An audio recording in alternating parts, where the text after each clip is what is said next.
El libro de Josué. Retrocedamos un poco y recordemos la historia hasta ahora. Dios eligió a Abraham y su familia se convirtió en el pueblo de Israel, que luego es esclavizado en Egipto. Así que a través de Moisés, Dios rescató a Israel de Egipto. Él hizo un pacto con ellos en el monte Sinaí y los llevó a través del desierto. Así que después de esto, Israel hizo campamento afuera de la tierra prometida, y Moisés les llamó a obedecer los mandamientos de Dios para que pudieran mostrarle a todas las otras naciones cómo es ese Dios. El libro de Josué continúa justo después de que Moisés ha muerto, e Israel está listo para entrar a la tierra. La historia de Josué está diseñada con 4 movimientos principales. Primero, Josué guía a Israel a la tierra prometida. En segundo lugar, una vez que están ahí, se enfrentan con toda la hostilidad de los cananeos y entran en batalla con ellos. En tercer lugar, después de sus victorias, Josué divide la tierra prometida como herencia para las 12 tribus. Y en último lugar, el libro concluye con unos discursos finales que Josué da al pueblo. Profundicemos y veamos cómo fluye todo esto. La primera sección inicia con la muerte de Moisés y Josué es nombrado el nuevo líder de Israel. Y el autor intencionalmente presenta a Josué como el nuevo Moisés.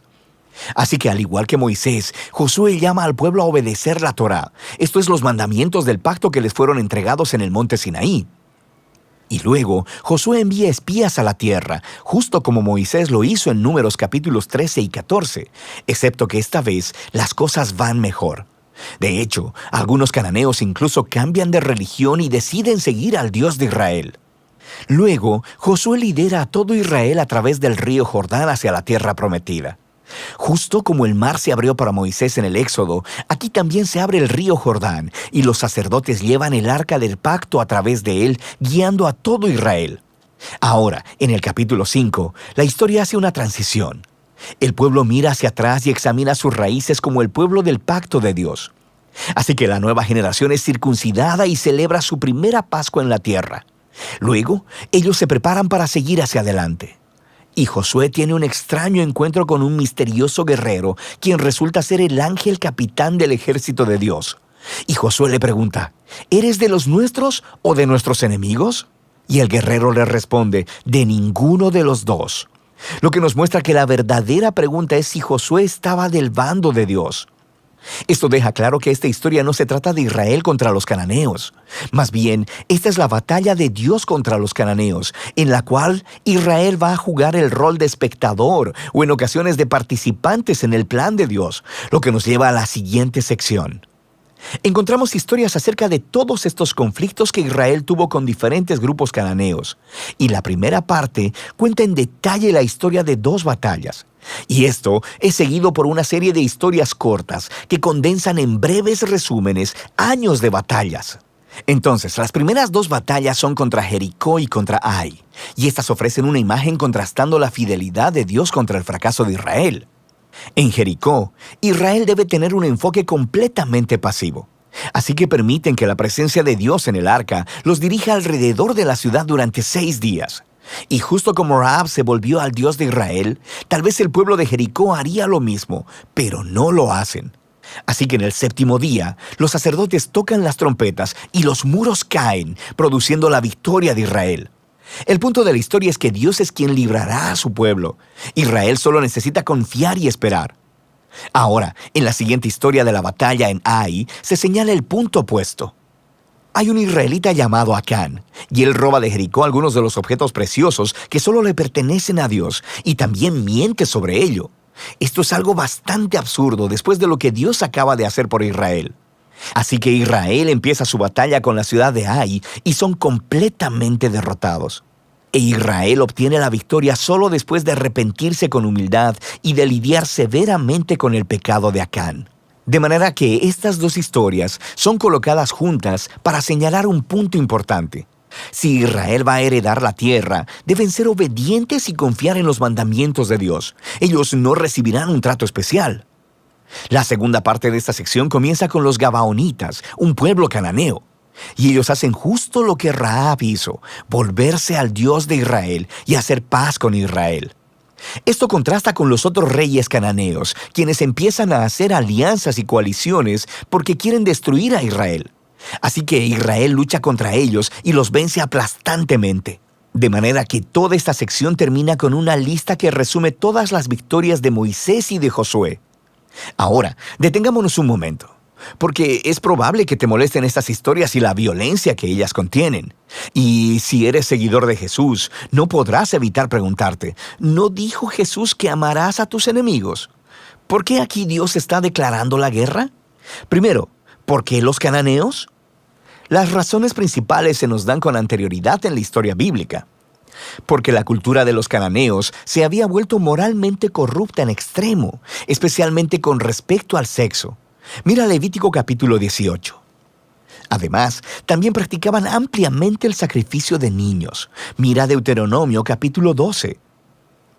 Dios no quería que estas prácticas influenciaran a Israel, así que los cananeos debían ser destruidos, lo cual genera una segunda pregunta. ¿Ordenó Dios realmente la destrucción de todos los cananeos, algo así como un genocidio?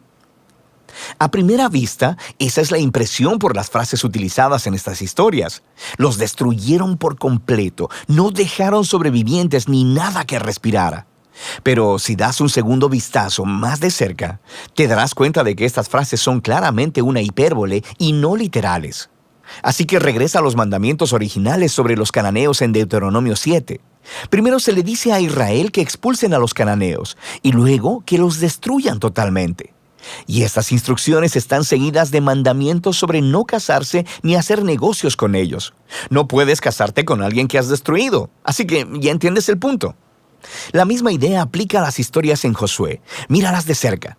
Por ejemplo, se nos dice en Josué capítulo 10 que Israel no dejó ningún sobreviviente en las ciudades de Hebrón o de Bir. Pero luego, en el capítulo 15, vemos que estas ciudades todavía están pobladas de cananeos. Así que lo que vemos es que la narrativa de Josué cuadra bien con otros registros antiguos de batallas al utilizar lenguaje hiperbólico y no literal como parte de su estilo narrativo. De manera que la palabra genocidio no encaja con lo que vemos aquí, especialmente a la luz de las historias de los cananeos que sí aceptaron al Dios de Israel, como Rahab o los Gabaonitas. Dios estaba abierto a aquellos que se volvieran a Él. Una última cosa que debemos considerar es que estas historias marcan un momento único en la historia de Israel. Estas batallas estaban limitadas a un puñado de pueblos viviendo en la tierra de Canaán. Con todas las demás naciones, Israel estaba llamado por Dios a buscar la paz. Mira Deuteronomio capítulo 20. Así que el propósito de estas historias de batalla nunca es decirle al lector que vaya a ejercer violencia en el nombre de Dios. Más bien, estas historias muestran a Dios llevando su justicia sobre la maldad humana en un momento especial de la historia y de cómo Él libró a Israel de ser aniquilado por los cananeos. Ahora, regresemos al diseño del libro.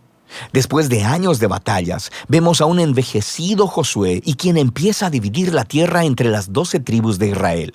Y la mayor parte de esta sección es una lista de fronteras. Y seamos honestos, es un poco aburrida. Es como leer un mapa que no tiene imágenes.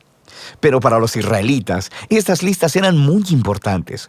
Este era el cumplimiento de las antiguas promesas de Dios a Abraham, de que sus descendientes heredarían la tierra prometida.